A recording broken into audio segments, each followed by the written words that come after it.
She gave him 10 years of loyalty. He gave her a letter. Claire Halstead wasn't just any secretary.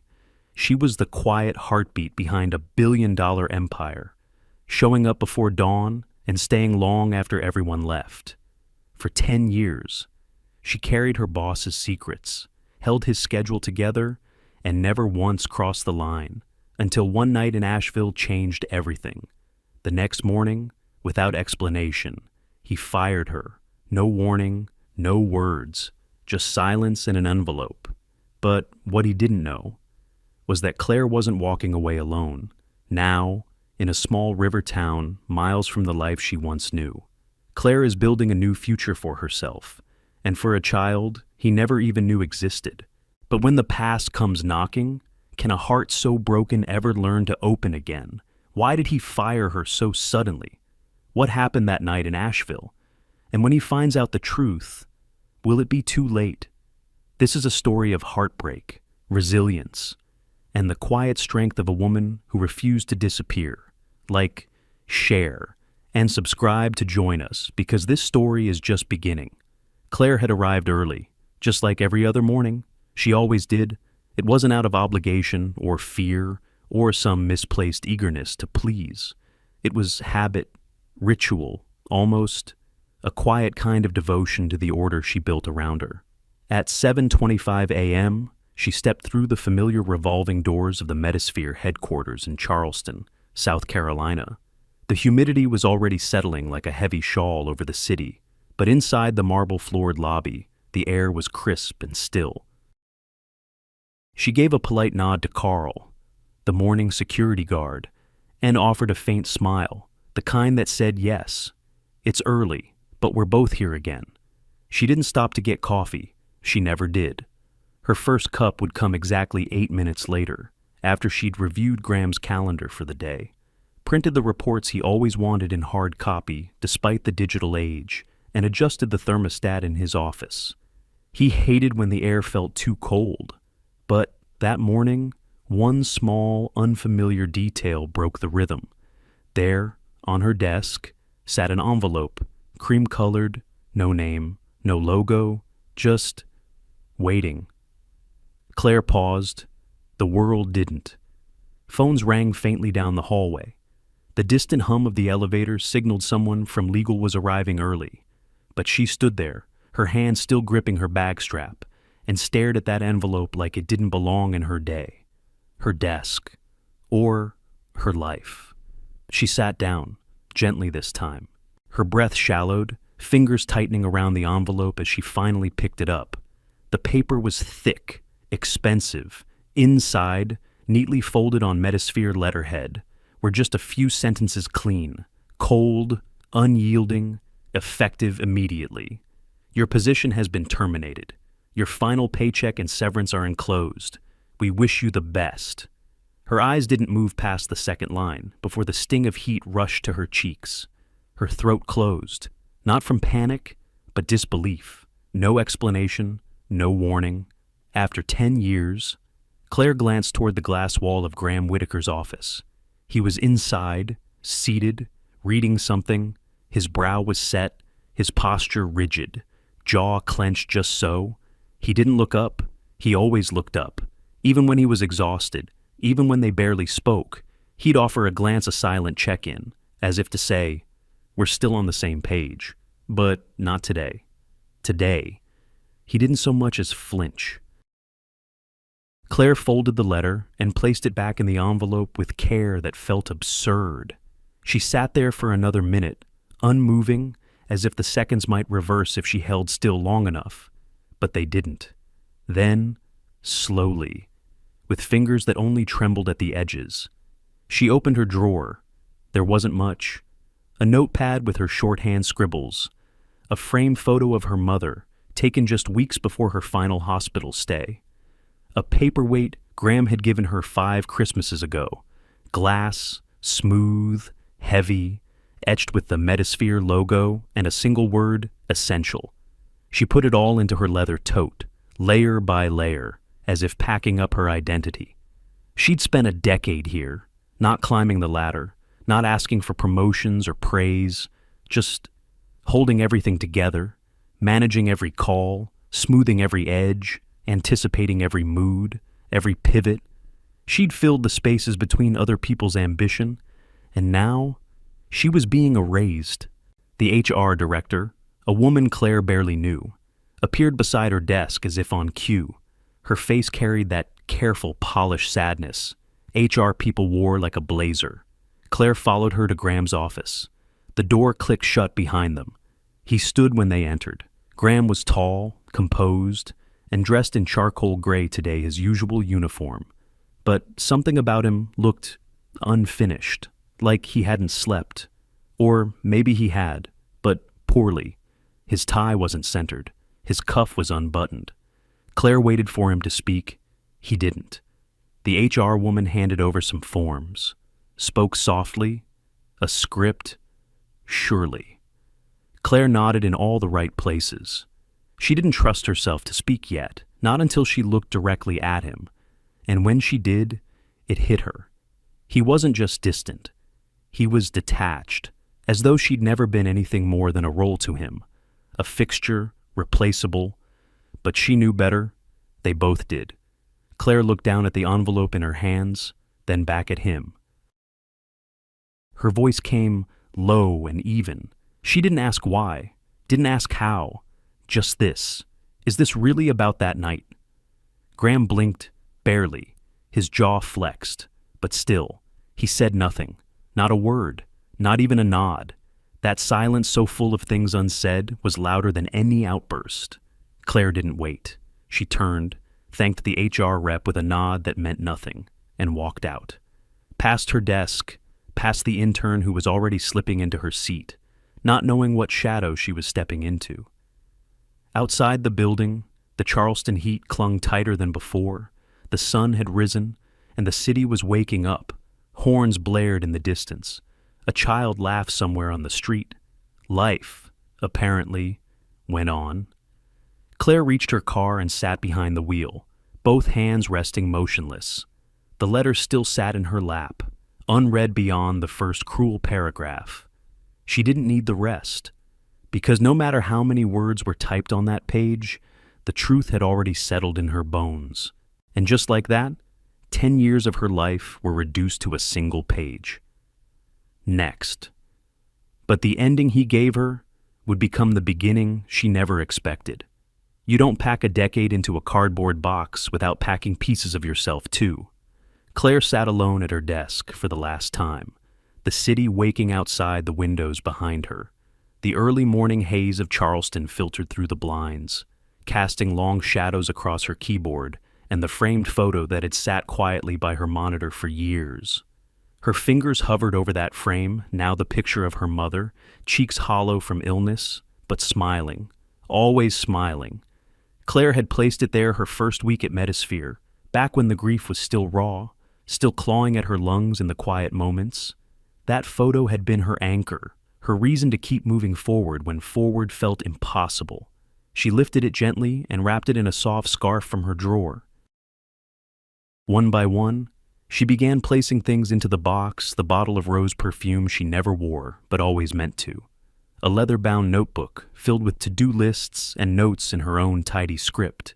A paperweight from the company's 5-year celebration glass, with the Metasphere logo etched into its center like it meant something solid, something permanent.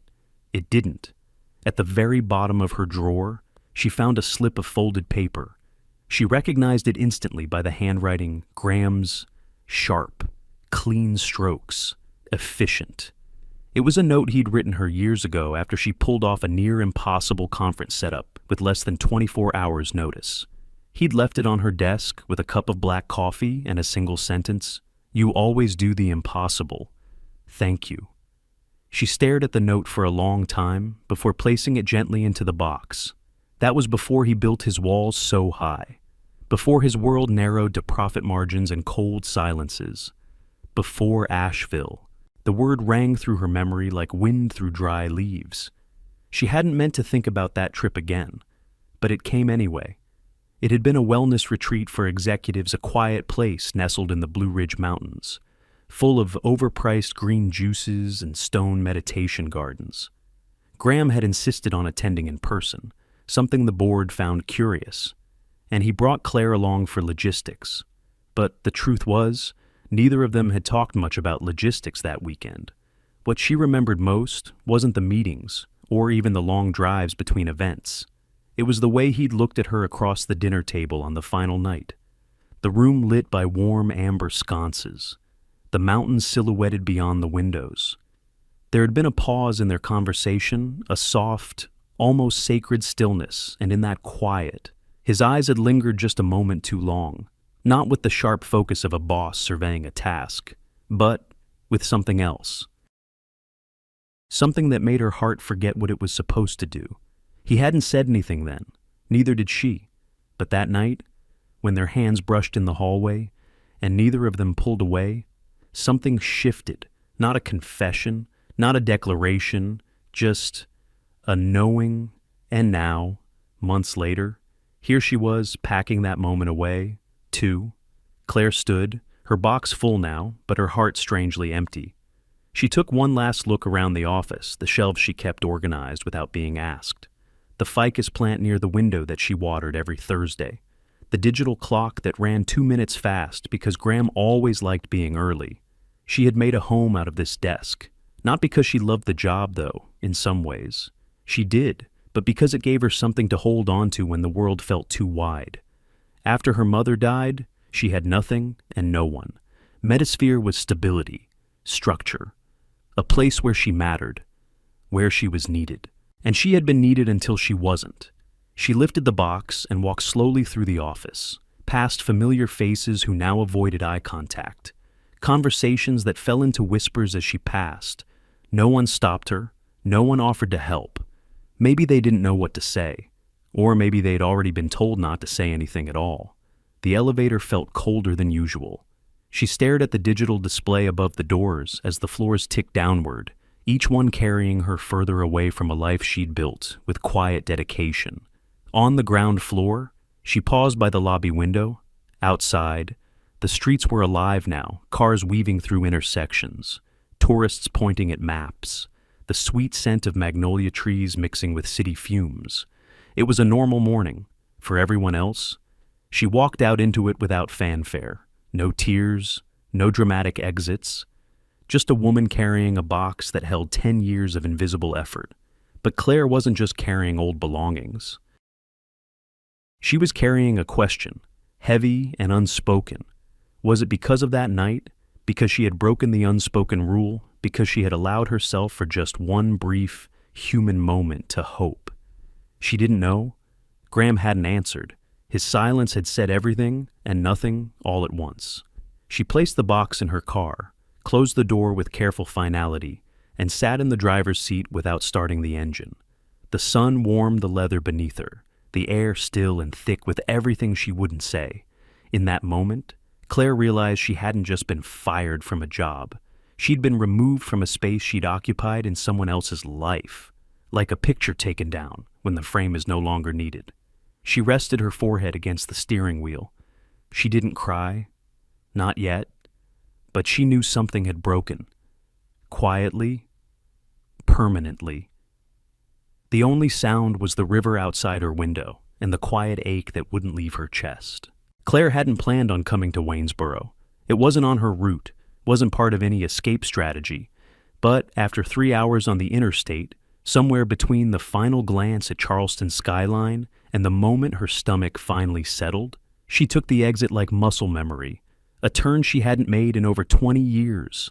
Her great-aunt Louise had lived here, in a faded white house with green shutters and a front porch that creaked like it knew stories no one else could hear. Summers were spent here when Claire was young, before grief had become a permanent resident in her life, before she learned how to wear silence like armor. The town hadn't changed much. Waynesboro still leaned into the river like an old friend, its streets lined with cracked sidewalks and flower boxes clinging bravely to late summer blooms.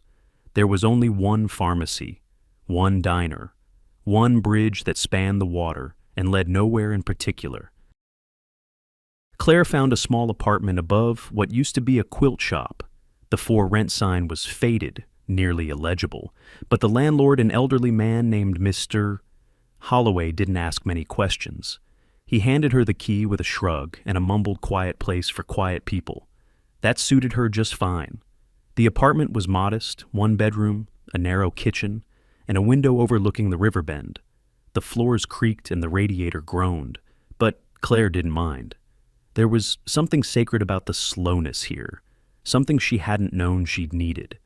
She unpacked what little she'd brought: 2 suitcases, a stack of books, her mother's photo, and set about building a new kind of rhythm. Mornings were quiet. She made tea instead of coffee, walked along the riverbank with a journal tucked under her arm, spent hours reading on the old bench beneath the weeping willow by the water. She didn't speak to anyone, not yet. No one here knew her name, Heir. No one knew what had happened in Charleston. No one asked, and she didn't offer. Not about Metasphere, not about Graham, not about that night. It was easier this way. Easier to pretend she was just another woman starting over, not unraveling slowly, thread by thread, in the hush between chapters. One afternoon, Claire found herself at the town library. The building was small, with worn carpet and a front desk manned by a young woman who looked like she belonged in another decade. Claire wandered the shelves until she found a section on herbal teas and home remedies. It wasn't what she needed, not really, but it filled the time. That's what most of her days had become, filling the time. Until the morning, everything changed. It began as a strange heaviness behind her eyes, a dull nausea that crept in with the sunrise. She thought at first it was the humidity. The river air had grown thicker overnight, pressing against the window like a sigh. She skipped her tea, sat still for a while, trying to will her body back into balance. But the wave came again, stronger this time, stealing the breath from her lungs, bending her over the bathroom sink with a hand clutched to her chest. Claire sat on the edge of her bathtub for 10 full minutes after the spell passed, staring at the tiled floor, her mind silent in a way that felt almost cruel. No, it couldn't be. It was stress, exhaustion, nothing more. But still, something nudged at her. She dressed quietly and walked to the pharmacy. It was only 3 blocks away, but each step felt heavier than the last. The store was nearly empty, just an old man browsing cough drops and a teenage cashier half asleep at the counter. She found the test on the bottom shelf, picked the cheapest one, stared at the box in her hand for far too long before paying in cash and tucking it deep inside her canvas tote. Back at the apartment, she moved like someone outside herself, closed the blinds, turned off the fan, washed her hands twice, and then she waited. 5 minutes stretched like a lifetime. She paced the small kitchen, unable to sit, unable to breathe the same way she did yesterday. When she finally turned the test over, the world narrowed into 2 soft red lines. 2. It didn't feel real at first. The lines were too faint, too simple. How could something so small hold so much weight? But Claire knew. She pressed a hand to her stomach, not with panic, but awe, fear, yes, uncertainty, absolutely. But beneath all of that was something else, something quiet and ancient and fiercely alive, a beginning. She sat down on the bed, the sunlight slipping through the blinds and thin golden lines across her knees. The air smelled faintly of lavender and river water. For the first time in weeks, she wept. Not because she was lost, but because something inside her had just been found. She wasn't just starting over, she was starting for 2. The scent of cinnamon rolls and fresh coffee welcomed her like an old friend. Claire hadn't meant to step inside. She'd only planned to walk past, maybe pause at the window. But something about the smell, warm, spiced, familiar in a way her heart hadn't felt in weeks, pulled her in before her thoughts could stop her. The Willow Cafe sat on the corner of Main Street, tucked between a bookstore that never seemed open and an antique shop that smelled like time. The cafe's brick walls bore the wear of decades, but inside it was soft and golden, mismatched chairs, some cushioned, some wicker, a wooden counter scarred with use. A maple tree just outside the window stretched its limbs over the building like a guardian. Claire stood near the entrance, unsure whether she was a customer or simply seeking a place to exist for a moment. Then came the voice.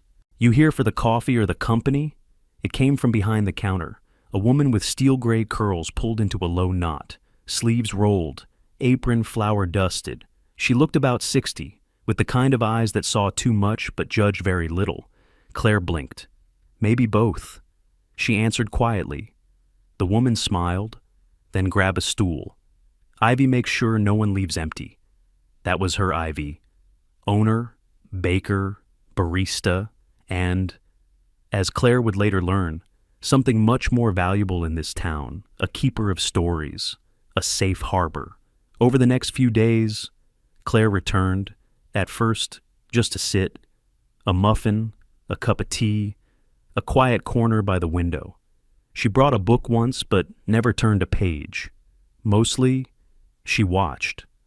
Watched the way Ivy greeted each regular by name, asked about their families, remembered how they liked their eggs, watched the light shift through the stained glass panel above the front door, watched the river shimmer past the window when the wind picked up. Then, one morning, after a particularly long silence and a second refill of her chamomile tea, Ivy approached. "You looking for something to do with your hands?" she asked, nodding at Claire's barely touched cup. Claire hesitated, but nodded. "Yes, I think I am." And just like that, she was hired 2 mornings a week. "Maybe more if you feel up to it," Ivy had said, handing her a clean apron and a small spiral-bound notepad. Claire didn't ask about pay. Ivy didn't ask about references. There was trust there, unspoken and immediate, like roots growing underground long before the blossom appears. She started slow clearing tables, wiping down the pastry case, jotting down how Mrs. Kellerman liked her toast no butter, cut diagonally, and how the Harris twins only drank milk if it came with sprinkles on top. Claire took notes on everything, not because she had to, but because remembering made her feel useful again. And it mattered to Ivy. The cafe had its own rhythm, soft and steady like a heartbeat. Ivy moved through the mornings like someone who had made peace with time, no rush, no panic, just presence. She never pried, not once. But now and then, she'd glance at Claire, eyes narrowed just slightly, like she could hear the quiet noise Claire was carrying. One particularly slow Tuesday. Claire stood behind the counter folding napkins. The morning rush had passed, and the radio hummed low with something jazzy and nostalgic. Ivy slid a fresh tray of cinnamon rolls onto the warmer, wiped her hands, and leaned against the sink. Without looking up, she said softly, "Some babies save us long before they arrive." The words floated between them, heavy and unexpected. Claire froze, her hands stilled, her breath hitched. She didn't respond. She didn't have to. Ivy didn't press. She walked to the front door and flipped the sign to closed, even though it was only 11:30. "Go take your break. Honey," she said over her shoulder. "Sunlight's perfect by the river right now." Claire stepped out into the warmth, the maple leaves fluttering in welcome. She crossed the street to the bench near the willow tree, the one she had walked past so many times, sat down slowly, palms resting on her knees. The river moved gently today, not rushing, not still, just flowing. She reached into her tote and pulled out a small, cloth-bound notebook. It was the one she had bought days ago at the drugstore, intending to write something. Anything, but too afraid to begin. Now. She opened it. The first page was blank, the second too. But on the third, she finally wrote, "You don't know me yet, but I already love you." Her handwriting wavered, soft and slanted. She paused, let the words breathe. Then, below that, she wrote, "I don't have a plan. I don't have a timeline. But I have hope. And I think that might be enough for us to begin." Claire closed the notebook and placed it gently in her lap. A soft wind lifted her hair, brushing her cheek like a whisper. She didn't know what tomorrow would bring, but for the first time, she wasn't afraid to find out. The woman in the mirror looked like her, but softer, almost like a mother. Claire stood barefoot in the small bathroom of her apartment, one hand resting lightly beneath her ribcage, the other tracing the curve of her cheek. Her reflection stared back with quiet disbelief. The face was still hers, same hazel eyes, same fine lines beginning to crease at the corners, but something had shifted. There was a fullness in her cheeks, a flush in her skin, and a gentleness she hadn't seen before. Not since her mother passed, not since Graham, not since Charleston. She had started noticing changes in her body, how her skin had become more sensitive, how certain smells clung longer than they should. The fatigue arrived early in the day now, settling into her bones by mid-afternoon, like a gentle but insistent hand guiding her to slow down.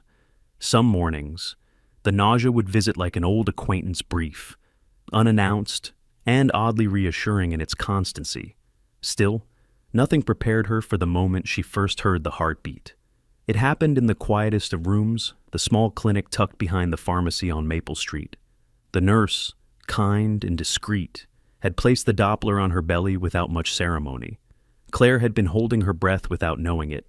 And then, there it was, a rapid, rhythmic pulse, soft at first, then stronger, like tiny wings beating against the dark. She didn't cry in the dramatic way she might have imagined.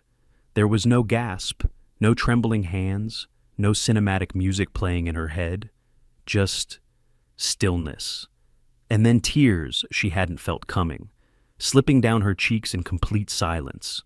She wasn't even sure if they were sorrow or awe, maybe both. Back home. She lay on the couch that evening, with a pillow tucked beneath her knees, one hand gently resting where she now knew life was blooming. She whispered, "You're really here." And for the first time, she said it out loud. "We're going to be okay." From that moment, she began reshaping the outline of her future. She pulled out her old planner, not to schedule meetings or set color-code client calls, but to map a different kind of plan. One that didn't include boardrooms or annual reports. One that didn't include Graham. She wrote down baby names she liked. She noted which vegetables she could keep down. She marked her next prenatal visit with a small star. There was pain in letting go of the life she thought she was building. But there was also freedom. A strange, open freedom in knowing she didn't have to wait for anyone to choose her. Each night before bed, Claire opened the small notebook she had started for the baby. She would read from the novels she loved most, softly, slowly, not caring if the words reached anywhere just yet.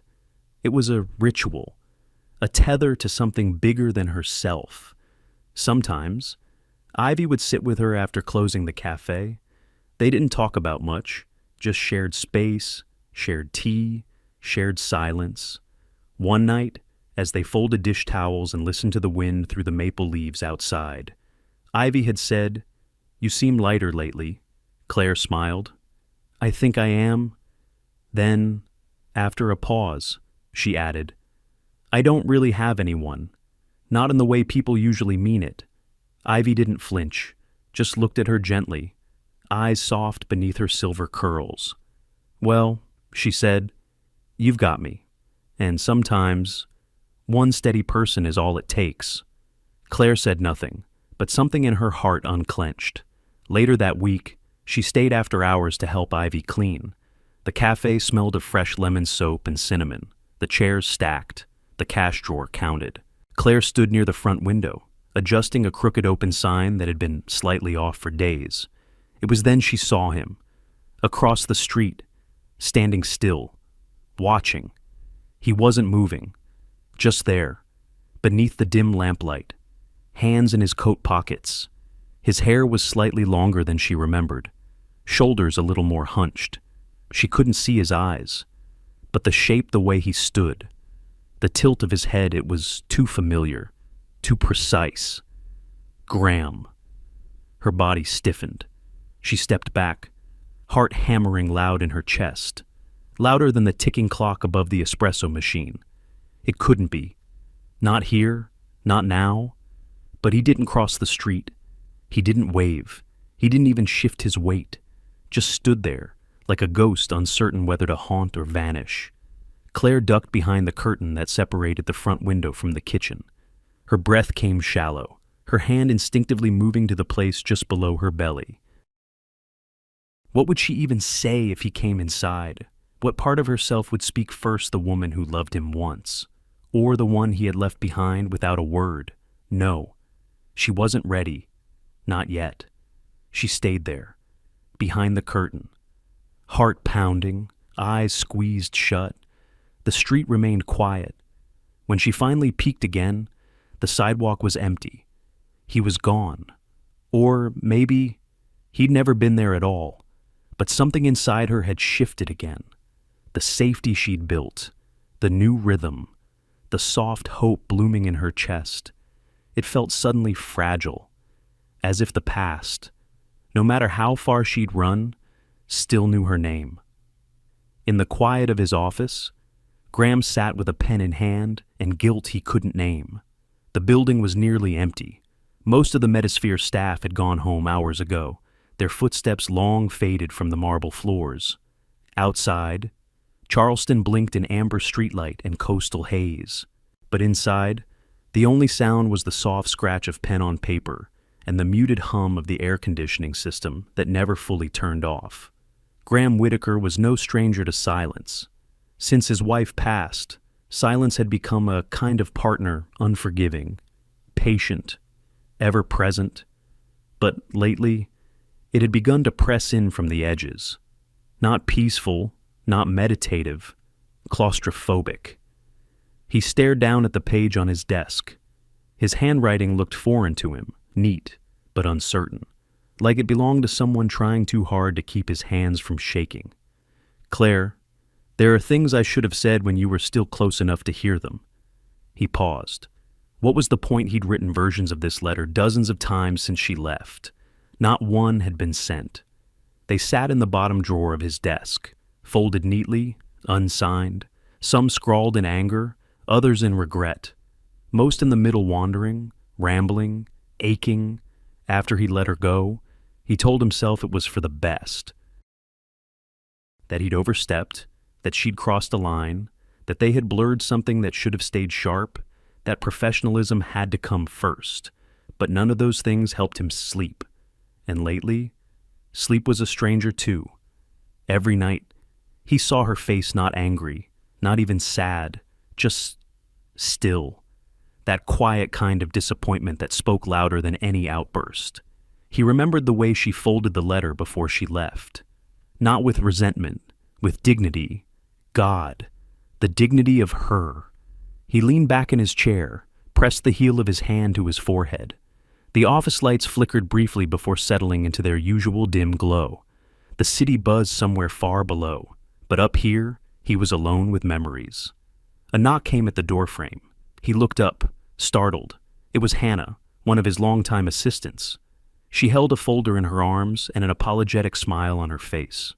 "Didn't mean to interrupt," she said gently. He cleared his throat. "You're not... What is it?" She stepped inside, placing the file on his desk. Quarterly projections. But also, "I ran into Linda from the events team the other day."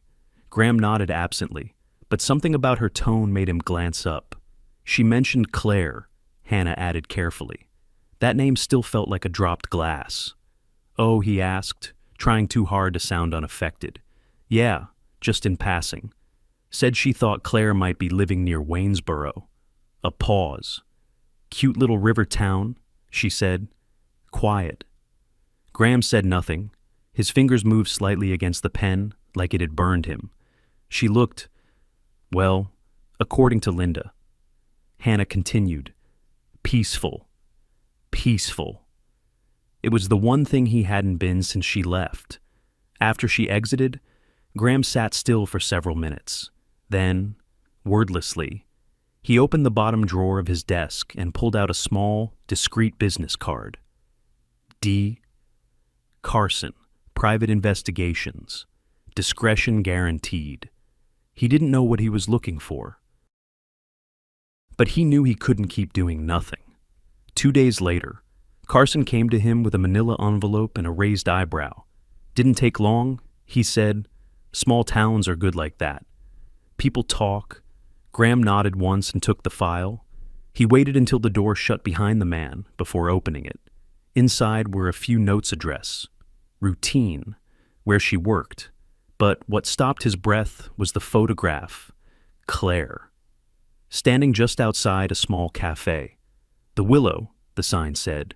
She was holding a tray, hair tied back, sunlight resting gently across her shoulders. Her face was flushed from effort or perhaps the heat, but she was smiling at someone just off frame. And then, there it was, the curve of her belly. Undeniable, beautiful, inarguable. He stared. Every part of him went still. It was like his brain refused to process it all at once, offering fragments instead. Claire, pregnant, still in Waynesboro, still alive, still building something. Without him. His hand tightened on the edge of the photo. All the excuses unraveled at once. She hadn't disappeared. She hadn't been dramatic, or unstable, or unprofessional.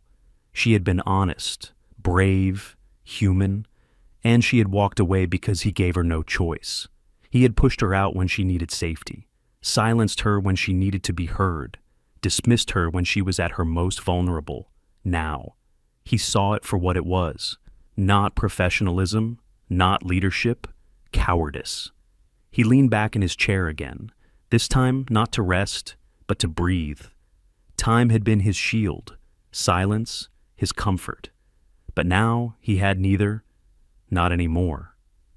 He looked back down at the photo, his eyes drawn again to the gentle curve of her body. She was carrying more than just the memory of what they once shared. She was carrying his child. He pressed his fingers to the paper like it might ground him, then reached for one of the unsent letters in his drawer. He read it, slowly, and then tore it in half. None of those words would work now. They were too late. What he needed wasn't a letter. It was courage. She felt it before she saw him, like the shift in wind before a storm. It was late afternoon in Waynesboro, the kind of day where the sun stayed hidden behind thick gray clouds, casting a silver sheen over the river's surface. Claire liked these days best. The light didn't demand anything. The world felt softer, quieter, a place to disappear without really vanishing. She walked slowly along the river path, one hand resting on the subtle swell of her belly, the other brushing against the overgrown wildflowers lining the gravel edge. This had become her daily ritual, a walk at dusk. Just her and the child inside her, whose presence grew more real with each passing day. She often spoke out loud, but only when she was sure no one was nearby. Today, we had apple slices and peanut butter for lunch. You didn't protest. Pause. Good. We're getting somewhere. Sometimes she read from a book. Other times, she simply hummed the tune her mother used to sing when she thought no one was listening. These were her quiet offerings to the little life growing inside a kind of whispered promise that, even in all her uncertainty, she was trying. Claire paused at the bend where the path curved closest to the water, the current moving slow and glassy in the low light. Her breath caught in the cool air. Fall was beginning to hint at its arrival, and the maple tree above her had begun shedding early leaves, one or two spinning gently to the ground. Then, she felt it, a change in the atmosphere, not a sound, not a movement, just an awareness. She turned. Across the street, on the far edge of the road that bordered the riverbank, stood a figure, still, unmoving, watching. It was him, Graham. There was no mistaking him now. He wasn't some flicker in a dream, not a ghost in a memory. He was standing there in the flesh hands in his coat pockets, shoulders squared in that way she remembered. Even from a distance, the weight in his expression reached her. Their eyes met. For a moment, time folded in on itself. Claire forgot how to breathe. The world went silent except for the echo of blood rushing in her ears. She didn't move, neither did he, but her hand almost involuntarily tightened around her belly, protective, reflexive. And he noticed. She could see it in the slight tilt of his head, the way his jaw tensed. He'd seen it in the photograph. Yes, but this was different. This was real, and she was no longer just the woman he let go. She was carrying the part of him he'd never asked to find. The moment stretched long and thin between them. He didn't step forward. He didn't wave. He didn't call her name. He just stood there. Then, without a word, Graham turned and walked away. No urgency, no explanation, just gone. Claire stood frozen in place, the wind brushing her hair across her face, her breath still shallow.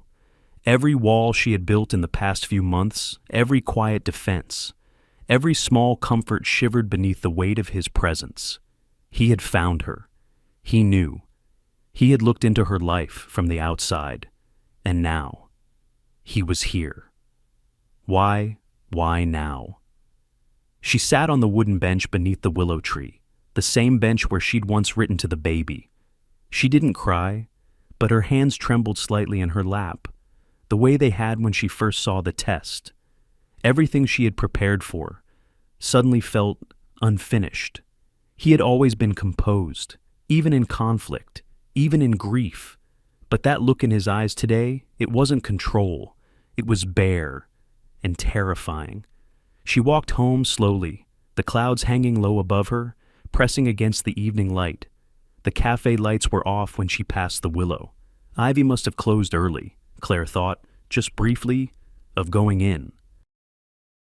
Of saying something, but what would she even say?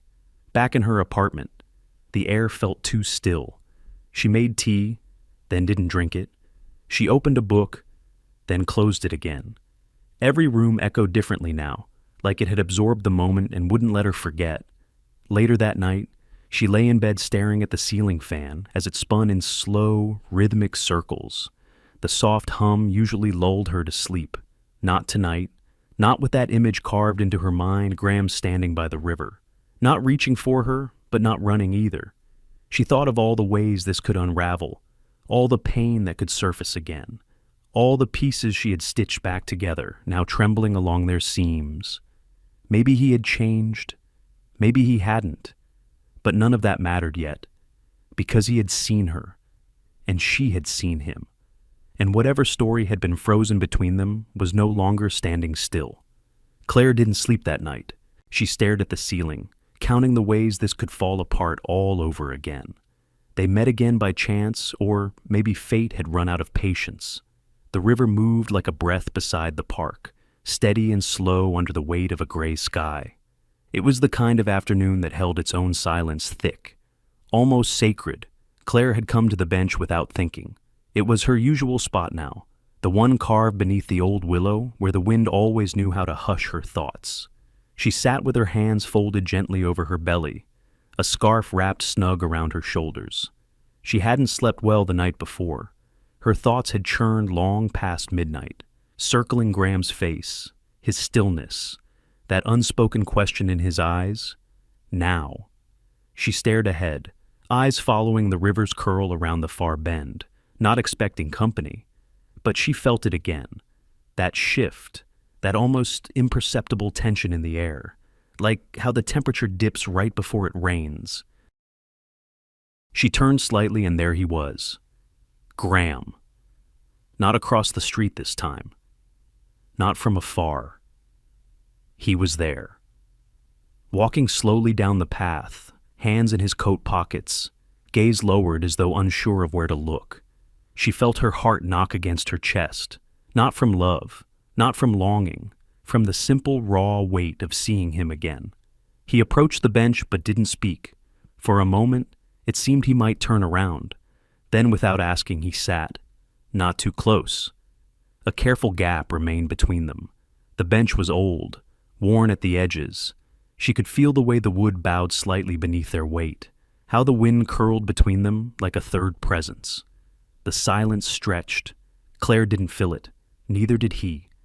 Then finally, she said, without looking at him, "You followed me."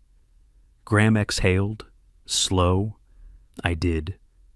Claire's fingers curled slightly in her lap. She didn't respond. Another beat passed. "I didn't plan this," he added. "I didn't think it would happen like this. But then again, I didn't think through much of anything.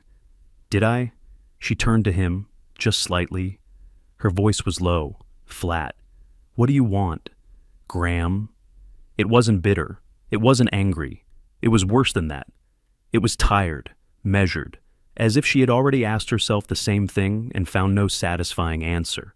He looked at her then, not at her belly, not at her hands, just at her. "I wanted to say, I'm sorry." Claire let out a breath through her nose. She looked back toward the water. "You think that's enough?" "No," he said. "I don't." She waited, expecting more. But Graham didn't defend himself, didn't rush to explain or justify. He sat with it, the weight of her question, the truth of her pain. "I was a coward," he said, finally. "I was afraid of what I felt, afraid of what it meant to care about someone again. After Helen, I told myself there wouldn't be room for that anymore. That business was safer. That control kept things from breaking." He glanced down. His voice dropped. "But I broke something anyway." Claire swallowed hard. Her throat felt tight. He continued. "I kept waiting for the right moment, to reach out, to fix it. But I think part of me hoped you'd just fade, that the memory would soften, that if I worked hard enough, buried myself deep enough, I wouldn't have to confront what I did." Claire shook her head slowly. "You didn't just hurt me, Graham. You erased me. You made a decision that changed my life, our lives, and didn't even ask to understand why." He didn't argue. His shoulders sagged. "I know," he said. "That's why I didn't come here to ask for anything." She turned to face him, fully now, then why he looked at her, eyes tired, honest, "Because I needed you to know that I see it now, all of it, and I don't expect forgiveness. I haven't earned that. But I need to be here, not for me, for the baby." Claire blinked. He went on, slowly, choosing each word like a stone being placed carefully on a fragile path. "I'm not asking to be let in. I know I lost that right. But if there's room, just a little, I'd like to show up, even if it's just in the background, even if it's quiet." Claire didn't speak. Her chest rose and fell in shallow breaths. He kept his eyes forward, as if afraid that looking at her would undo everything he'd managed to say. "I missed the beginning," he said. "I don't want to miss the rest." The wind shifted again, brushing strands of hair across Claire's face. She tucked them behind her ear with trembling fingers. She didn't trust him. She didn't trust the way her heart still recognized his voice, still bent slightly in its direction. And trust, for her, was everything now? "I don't trust you," she said, voice steady. "And I can't afford to." The words landed like stones in the quiet.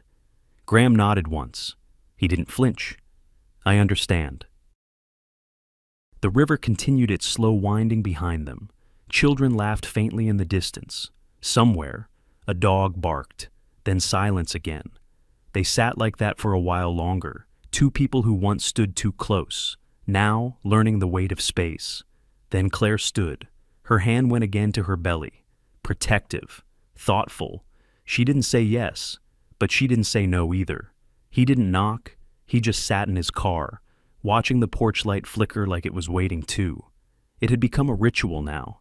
Every evening, just after the sun dipped below the hills and Waynesboro turned the color of dusk, Graham would drive the quiet two-lane road that curved through the edge of town and park 2 houses down from Claire's building. He never got out, never approached, just watched. From the distance, he could see the light above her porch warm, steady, a bit temperamental. It sometimes blinked once or twice before settling into its glow. He'd sit there with the engine off, hands folded in his lap, the faint sound of crickets just audible through the cracked window. This was all he allowed himself, presence without intrusion, an apology without a demand. At first, Claire didn't notice. Or maybe she did but chose not to look out. Maybe that was her own kind of boundary. But Ivy noticed. She always noticed. One morning at the cafe, Ivy stood at the counter folding napkins when Graham stepped in. He didn't speak, just nodded a soft greeting. She nodded back, no questions. Just a knowing look passed between them, like the flicker of an old lamp that didn't need replacing just a gentle hand. From then on, Graham came in once a week, always in the morning, always quiet. He'd buy a cinnamon roll and a small paper bag of the peanut butter cookies Ivy knew Claire kept in her kitchen cabinet. Sometimes he lingered. Sometimes he left quickly. But every time, Ivy packed the bag carefully, folded the top with purpose, and handed it over without comment. That, too, was part of the quiet healing. And then came the chair. He had driven past the old hardware store 3 times before finally pulling in. The place sold everything from garden tools to dusty furniture, wooden things that creaked when you looked at them too long. It was the rocker that caught his eye. Simple, weathered, painted white with soft gray cushions. It looked like it belonged on a porch somewhere, just like Claire's. Not showy, not new, but waiting for someone to come home and sit. He didn't ask if it could be delivered. He carried it himself, balancing its awkward weight in the back of his SUV, straining just slightly as he eased it onto her porch in the late afternoon. The sun was low, no one was outside. He left a folded note on the seat, handwritten on torn paper from the cafe for you, or her, or both. And then he drove away. He didn't know what she'd do. Maybe she'd leave it out for the trash. Maybe she'd throw the note away. He didn't expect anything, but the next evening, when he parked down the block again, the chair was still there, moved slightly to the side, turned just enough to face the river, not the road. He let out a breath he hadn't known he was holding. 2 nights later, the chair had a blanket draped across the back. A small book sat on the armrest. She was using it, not for him, not because of him, but because it had found its place. The next time he visited the cafe, Ivy handed him his bag with the usual nod. But this time, she didn't turn away right after. He stood still, uncertain. "I saw the chair," she said softly. Graham swallowed. "I wasn't trying to prove anything." Ivy's eyes held his like an anchor. "Good. Because you can't." He looked down. His fingers tightened slightly around the paper bag. "I don't know how to fix what I broke," he said, almost to himself. There was a long pause. Then Ivy, with the gentleness of someone who'd seen more life than most, replied, "Maybe you don't fix. Maybe you show up anyway." She wiped her hands on her apron and walked back to the kitchen. Graham stood there for a few seconds longer, letting the words settle. That evening, Claire came home from the cafe just after sunset. She slipped out of her shoes at the door, changed into a soft cardigan, and stepped out onto the porch without thinking. The chair waited. She eased herself into it, slowly, her back grateful for the support. Her body softer these days, the baby pushing gently against her ribs. She tucked the blanket around her legs, leaned back, and exhaled. The breeze rustled the trees. Somewhere in the distance, the river murmured its steady lullaby. She placed one hand on her belly and rocked slowly, the chair creaking like it was learning how to belong again. She had the name before she had the courage to say it out loud. It started as a whisper in her journal, long before the bump grew visible beneath her sweaters, before Graham showed up at the river, before the porch light became a promise.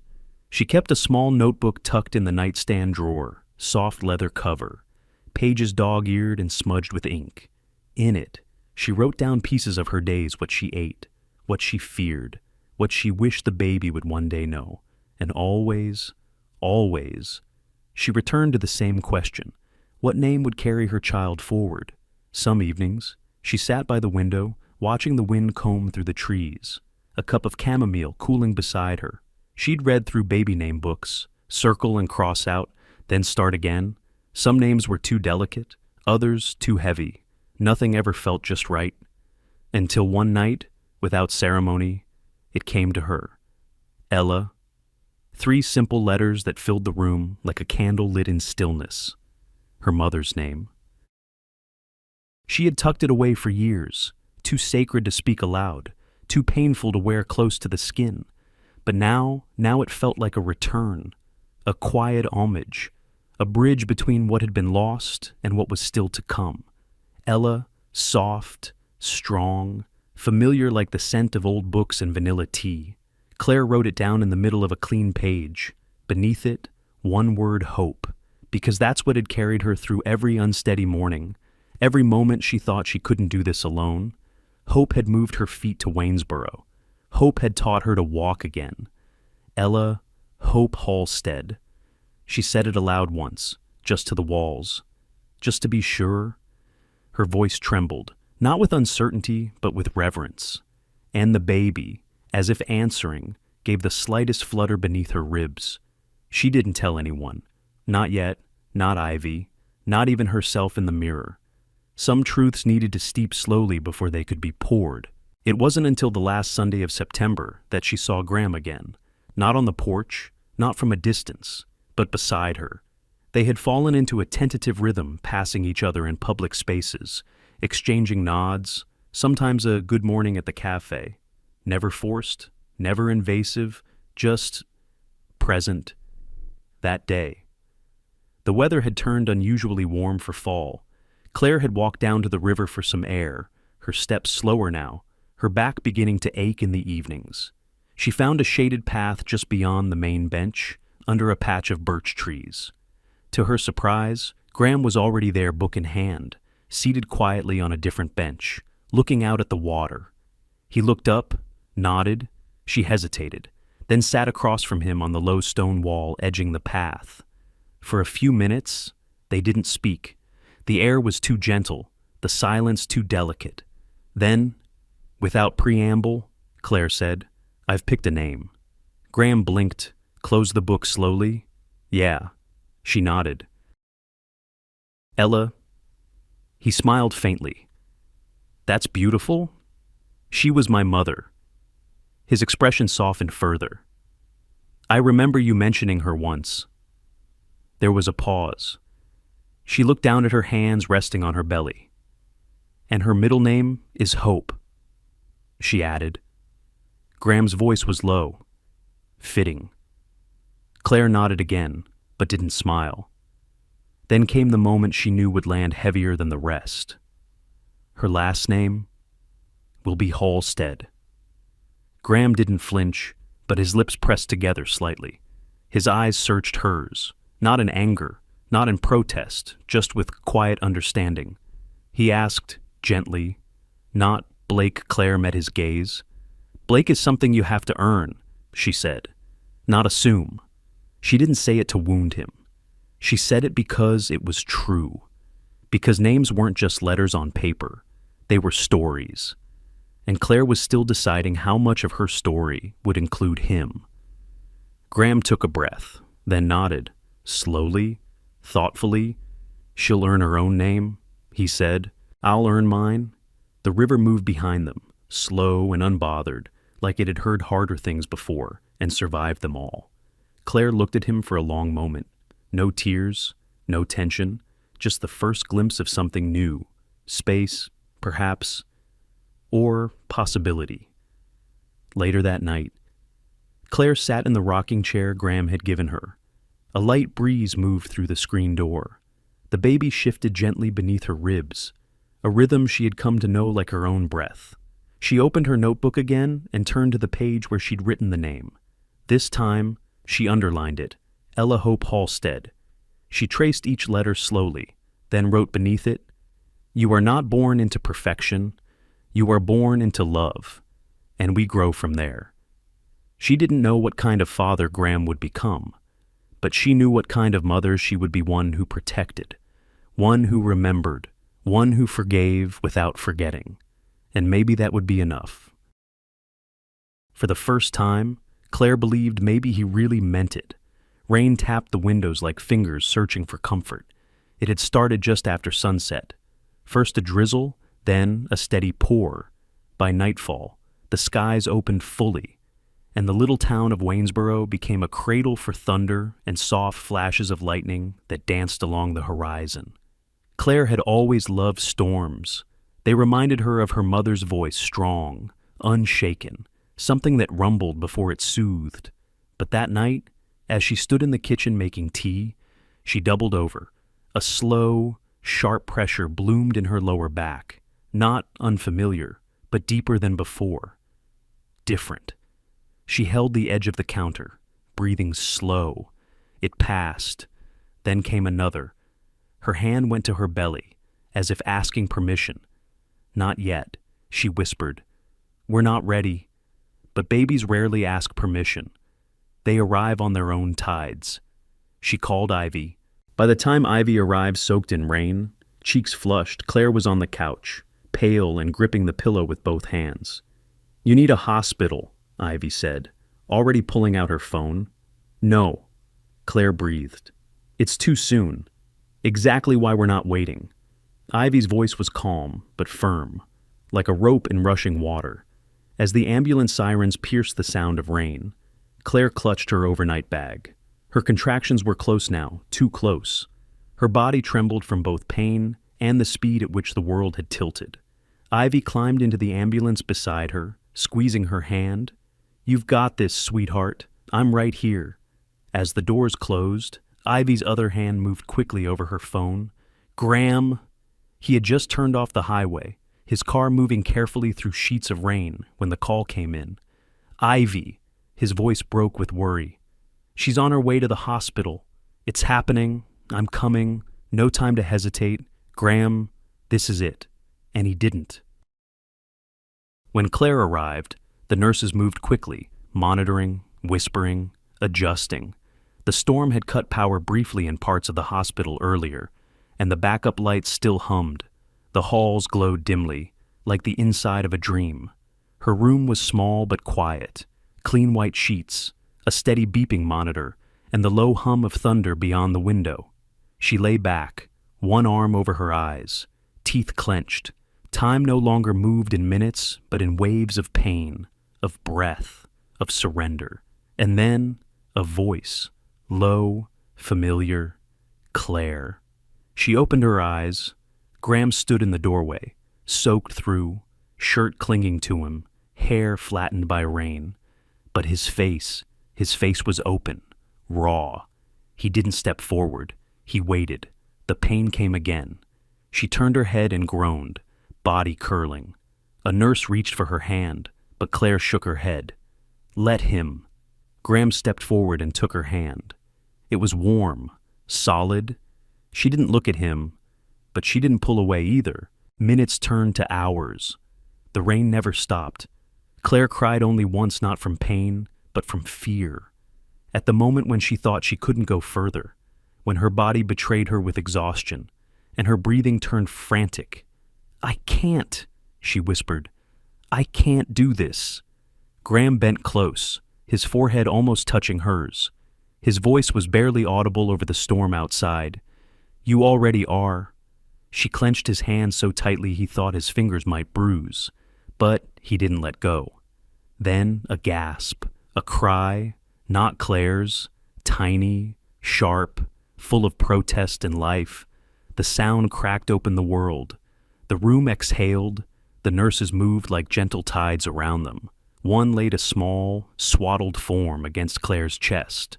Claire looked down, dazed, undone, awed. A pair of wide, blinking eyes met hers. Ella Hope, so small, so alive, so absolutely hers. Graham leaned over her shoulder, and Claire let him. His breath caught as he looked down at the child. Their child. The room was quiet again, save for the rain and the tiny hiccups of a newborn adjusting to light, to air, to existence. Claire didn't say thank you, but she didn't let go of his hand either. Healing, like gardening, takes patience, and sunshine, and time. It didn't happen all at once. There was no sweeping reconciliation, no grand romantic declaration beneath the stars. Just days, ordinary days stacked like bricks, slowly building something that neither of them dared name too soon. Graham didn't move in. He never asked. Instead, he came by each afternoon with a fresh bottle for Ella and a soft book tucked under his arm. He stayed long enough to rock her to sleep, sometimes humming tunelessly, sometimes just listening to the way her breathing steadied when held. Claire watched from the porch more often than she joined. There was safety in observation, in giving her heart the room it needed to breathe again. Some evenings, he stayed to make tea. They sat outside, the baby monitor between them, speaking not of the past, but of small things, cloud shapes, favorite childhood cereals, the strange comfort of silence. One day, Ivy handed Claire a worn key tied with twine. "For you too," she said. "A fresh patch out back. Was going to be a storage shed, but I think it wants more than that. Behind the cafe, where the gravel thinned into grass and sunlight lingered a bit longer each day." Claire found the small plot of land, uneven, a bit rocky, but filled with promise. They called it the start. Graham brought tools and gloves too big for Claire's hands. She brought seeds, carrot, basil, and zinnia, and an old kneeling mat her mother once used. They didn't speak much as they worked. Claire pressed her fingers into the soil like she was remembering something. Graham moved gently around her, clearing debris, brushing leaves aside like they might reveal something precious underneath. He chose white chrysanthemums. She laughed softly when he told her, "You know those are funeral flowers." He only shrugged, or maybe reminders that something always follows the ending. The garden grew slowly, as gardens do. The carrots came first, green shoots poking up like shy ideas, then basil, fragrant and stubborn. The zinnias bloomed in bright defiance, and the chrysanthemums, those came last, unfolding like forgiveness. Inside the house, Claire wrote in the quiet hours when Ella napped against her chest. Stories about brave little girls and foxes who lost their way but found home in unexpected places. She wrote in longhand, crossing out whole pages, then starting again. One story she finished completely. It was about a baby named Ella who planted a garden on the moon. She didn't show it to Graham, not yet. One afternoon, when the garden was thick with late summer green and the sun hung lower in the sky, Graham laid Ella down on the blanket beside the zinnias. She babbled, kicking her feet, her tiny fingers gripping the edges of her plush rabbit. Claire knelt nearby, brushing dirt from her palms. Ella turned her head, looked up at Graham. Her mouth formed around the sound with surprising clarity. Da-da. Everything stopped. Claire's hands froze midair. Graham's breath caught. Even the wind seemed to pause. He didn't react right away, almost afraid to claim it. Then slowly, he smiled. Claire sat back on her heels, stunned. She said it. She whispered, "I heard." Ella squealed, as if pleased with herself, then promptly tried to chew on a leaf. Graham laughed deep and full, the kind that hadn't touched his lungs in years. Claire looked at him then, really looked, and in that moment, something softened. Not fully, not forever, but enough. That evening, Graham carried Ella inside while Claire watered the last of the herbs. When he returned to the porch, she was waiting there, arms crossed, a light breeze tugging at her cardigan. "She's going to ask about you one day," Claire said. "I know. What will you say?" He didn't hesitate, that I almost missed everything, but I got lucky, and her mom let me try again. Claire didn't reply right away. Instead, she reached into her sweater pocket and pulled out a folded piece of paper. The story. She placed it in his hand. "Ella on the moon," she said. He looked down at the cover, then back at her. "She finds her way home in the end," Claire added. He nodded. Claire turned to go back inside, but paused at the door. She didn't say yes, but she smiled, and that was a start. Out back, the last rays of light touched the edge of the garden. A chrysanthemum opened, pale and unassuming, and somewhere, beneath the hush of evening, a small girl's laughter echoed warm, certain, and brand new. Sometimes, life doesn't give us closure in the way we expect. People leave, promises break, and silence replaces explanations. But even in the deepest kind of hurt, there is still room for grace, for growth, and for something new to bloom. Claire's story reminds us that healing doesn't always come from the person who hurt us.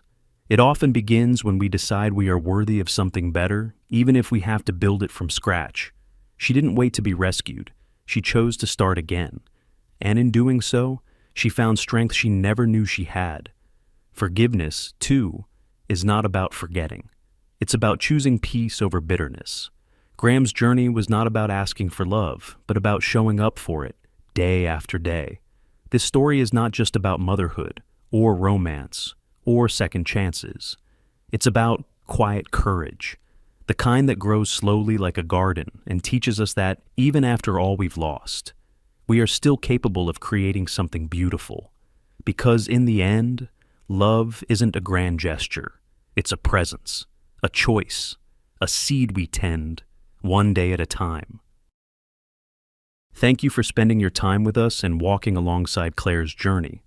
If this story touched your heart, reminded you of your own strength, or simply made you pause and feel, please consider supporting our channel. Like this video if it moved you. Share it with someone who needs a little hope today. And don't forget to subscribe so you won't miss the next story that might speak right to your soul. Until next time, take care and keep a quiet place in your heart for stories that heal.